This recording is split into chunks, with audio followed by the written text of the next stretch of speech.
ശ്രീ പാലകുറുമ്പ ഭഗവതി ക്ഷേത്രത്തിൽ രാമായണ പാരായണത്തിന് തുടക്കമായി. ചൂലൂർ രൂപേഷ് ആർ മാരാരാണ് ഇത്തവണയും രാമായണ പാരായണം നടത്തുന്നത്. അതുമാത്രമല്ല, ദക്ഷിണായനത്തിൻ്റെ ആരംഭമാണ്.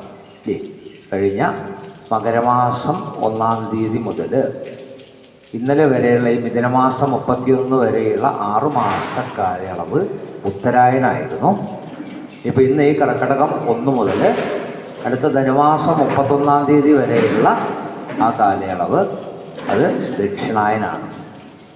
നമ്മൾ 2 വിഭാഗങ്ങളായിട്ടാണ് ഈ ഒരു വർഷത്തെ മലയാള മാസത്തെ തിരിച്ചിരിക്കുന്നത്.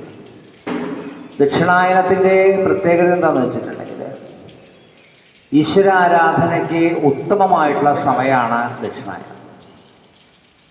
അതുമാത്രമല്ല, വഴിപാടുകൾക്കൊക്കെ ഇരട്ടി ഫലം ലഭിക്കുന്ന പറയുന്നത്. അപ്പം ഇങ്ങനെയെല്ലാം കൊണ്ടും ശ്രേഷ്ഠമായിട്ടുള്ള കർക്കിടക മാസത്തെ സംക്രമദീപം തെളിയിച്ച് വരവേൽക്കുക, സത്കർമ്മങ്ങൾ ചെയ്യുക.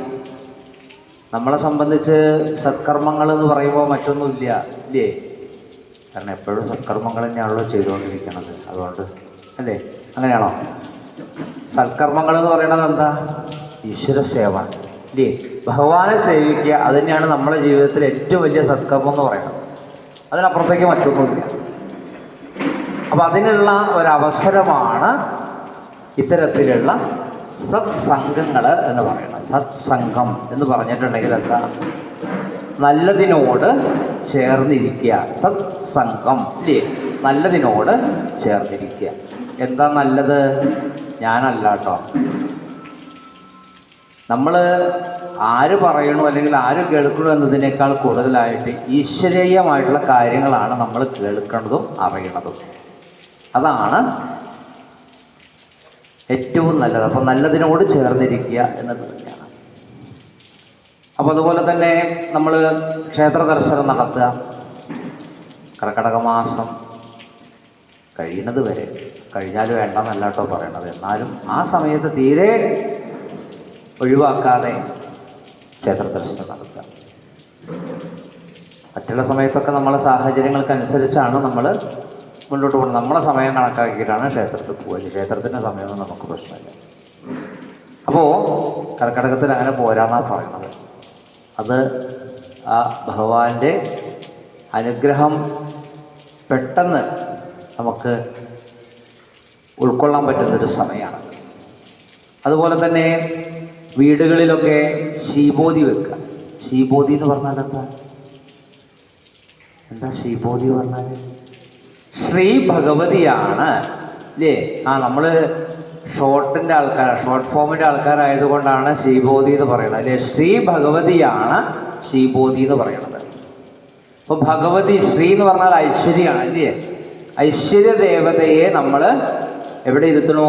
നമ്മളെ വീട്ടിൽ. എത്ര ദിവസത്തേക്കാണ്? 1 മാസത്തേക്ക്. നമുക്കൊരു മാസത്തെ ഐശ്വര്യത്തിൻ്റെ ആവശ്യമുള്ളൂ. ഇത് കഴിഞ്ഞാൽ പിന്നെ പ്രശ്നമില്ല, അല്ലേ? അതിനാണ് ശിവോധി വയ്ക്കുന്നത്. എന്തൊക്കെയാണ് വയ്ക്കുക? ഇപ്പോൾ ഒക്കെ റെഡിമെയ്ഡ് സാധനങ്ങൾ കിട്ടാനുണ്ട്. ഇപ്പോൾ വിഷുക്കണി വയ്ക്കാൻ കൊന്നപ്പൂവ് റെഡിമെയ്ഡ് കിട്ടാനുണ്ട്. ശിവോധി വയ്ക്കാൻ ദശപുഷ്പങ്ങൾ വേണം, ഇല്ലേ?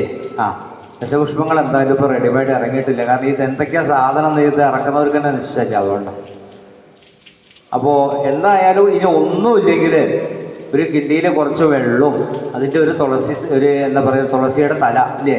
തുളസിക്കഴുത്ത് എന്ന് പറയും. അതും ഒരു പലകയുടെ മുകളിൽ ഒരു ഭസ്മമൊക്കെ ചാർത്തിയിട്ട് അവിടെ വയ്ക്കും. ഒരു വിളക്കം കത്തിച്ചു. ഏറ്റവും പ്രധാനം അതാണ്. വിളക്കിനാണ് പ്രധാനം. കാരണം നമ്മൾ അതിനെ, ആ ഈശ്വരീയതയെ വിളക്ക് വെച്ച് സ്വീകരിക്കുകയാണ് നമ്മൾ. അപ്പോൾ അതുകൊണ്ട് തന്നെ അതിന് ഏറ്റവും കൂടുതൽ പ്രാധാന്യമുണ്ട്. പക്ഷെ നമുക്കെന്താ വെച്ചാൽ 1 മാസത്തെ ഐശ്വര്യത്തിൻ്റെ ആവശ്യമുള്ളൂ. അതുകൊണ്ട് ആ 1 മാസം കഴിഞ്ഞാൽ ഇതൊക്കെ എടുത്തിട്ട് കട്ടപ്പുറത്തേക്ക് ഇടും. പിന്നെ ഞാൻ അടുത്ത മിഥുനമാസം 31-ാം തീയതി പോയിട്ട് ആ തിരയി അതൊക്കെ എവിടെയാണ് വെച്ചത് എന്നുള്ളത്. രാമായണം ആണെങ്കിലും അങ്ങനെ തന്നെയാണ്. രാമായണം മിഥുനമാസം 31-ാം തീയതി കൊണ്ടുവച്ച, ഈ കർക്കിടക മാസം കഴിഞ്ഞ് 31-ാം തീയതി കൊണ്ടുവച്ച് കഴിഞ്ഞാൽ പിന്നെ അടുത്ത മിഥുനമാസത്തിലാണ് തിരയുക. ഇത് എവിടെയാണ് രാമായണം വെച്ചാൽ ചിലപ്പോൾ അപ്പോഴേക്കും ചെതലൊക്കെ പിടിച്ച് പോയിട്ടുണ്ടോ, ഇല്ലേ? 2 ദിവസം മുന്നേ തിരയണത് നല്ലതാണ്. കാരണം ഒന്ന് പുതിയത് വാങ്ങണമെങ്കിൽ അതിനുള്ള സമയമെങ്കിലും കിട്ടുമല്ലോ. അപ്പോൾ എന്തായാലും നമ്മൾ പറഞ്ഞു വരുന്നത് എന്താണെന്ന് വെച്ചാൽ, അപ്പോൾ ഈ പരമ്പരാഗത ആചാരങ്ങൾ അനുവർത്തിച്ച് പോരാൻ ശ്രമിക്കുക. അതാണ് കർക്കിടകത്തിൻ്റെ പ്രത്യേകത എന്ന് പറയുന്നത്. പിന്നെ നമ്മളെന്താ കാര്യമായിട്ട് നമുക്ക് ആവശ്യമുള്ള സാധനം എന്താണെന്ന് വെച്ചിട്ടുണ്ടെങ്കിൽ, എവിടെ ഏത് ഷോപ്പിൽ പോയാലും പൈസ കൊടുത്താൽ കിട്ടാത്ത സാധനമാണ് എന്താണ്? സ്വസ്ഥതയും സമാധാനവും, ഇല്ലേ? നമ്മൾ ഏറ്റവും കൂടുതൽ ആഗ്രഹിക്കുന്ന സാധനം അത് തന്നെയാണ്, തീരെ കിട്ടാത്തതും അത് തന്നെയാണ്. അതിനൊക്കെ വേണ്ടിയിട്ട് നമ്മൾ അങ്ങനെ അതിനെല്ലാം നിറഞ്ഞ നല്ലൊരു ജീവിതത്തിന് വേണ്ടിയിട്ട് പ്രാർത്ഥിക്കുക. കർക്കിടകം 1 മുതൽ 31 വരെയുള്ള ആ ഒരു മാസക്കാലയളവിൽ നമുക്ക് ഉചിതമായ സമയമനുസരിച്ച് അധ്യാത്മരാമായണം പാരായണം ചെയ്യാം. രാമായണ പാരായണത്തിന് കൃത്യമായിട്ടുള്ള ചിട്ടകളുണ്ട്. രാമായണത്തിലെ ഓരോ ഭാഗങ്ങൾ പാരായണം ചെയ്യുമ്പോഴും അതിനനുസരിച്ചുള്ള ഫലങ്ങൾ കൈവരും എന്നുള്ളതാണ് വിശ്വാസം. കാരണം 24,000 ഗായത്രി മന്ത്രങ്ങളാണ് രാമായണത്തിൽ അടങ്ങിയിരിക്കുന്നത്. നമ്മുടെ 2 ഇതിഹാസങ്ങളിൽ അതീവ ശ്രേഷ്ഠമായിട്ടുള്ള ഒന്നാണ് ആദികാവ്യം എന്നാണ് പറയുക. രാമായണത്തിന് ആദികാവ്യമായിട്ടുള്ള രാമായണം. കാരണം എന്താണെന്ന് വെച്ചിട്ടുണ്ടെങ്കിൽ 2 മന്ത്രാക്ഷരങ്ങൾ ചേർന്നതാണ്. ഓം നമോ നാരായണായ എന്ന അഷ്ടാക്ഷരി മന്ത്രത്തിലെ ബീജാക്ഷരമായിട്ടുള്ള രാ എന്നുള്ള അക്ഷരം, ഓം നമഃശിവായ എന്ന പഞ്ചാക്ഷരി മന്ത്രത്തിലെ ബീജാക്ഷരമായിട്ടുള്ള മാ, ഈ 2 അക്ഷരങ്ങളും ചേർന്നതാണ് രാമ എന്നുള്ള വാക്ക്. അപ്പം അതുകൊണ്ട് തന്നെ എന്താ, ശൈവ വൈഷ്ണവ ചൈതന്യം ചേർന്നിട്ടുള്ളതാണ് ആ രാമ എന്നുള്ള വാക്ക്. അപ്പം അതുകൊണ്ട് സകല, ഇപ്പം നമ്മൾ ചിന്തിക്കും ചിലപ്പോൾ എന്താണ്, ഇതിപ്പോൾ എല്ലാ സ്ഥലത്തും ചെയ്യാൻ പറ്റുമോ, അല്ലെങ്കിൽ എല്ലാ സ്ഥലത്തും ഇരുന്നിട്ട് വായിക്കാൻ പറ്റുമോ? സർവ്വ ഈശ്വരന്മാരുടെയും സന്നിവേശിപ്പിച്ചിട്ടുള്ള ആ ഒരു ചൈതന്യമാണ് രാമാൻ എന്ന് പറയുന്നത്.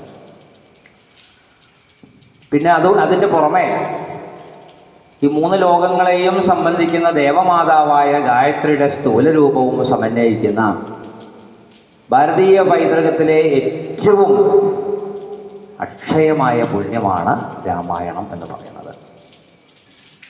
പ്രഭാതം മുതൽ സന്ധ്യ വരെയുള്ള സമയമാണ് അതിന് വേണ്ടിയിട്ട് പാരായണത്തിന് ഉത്തമമായിട്ടുള്ള സമയം.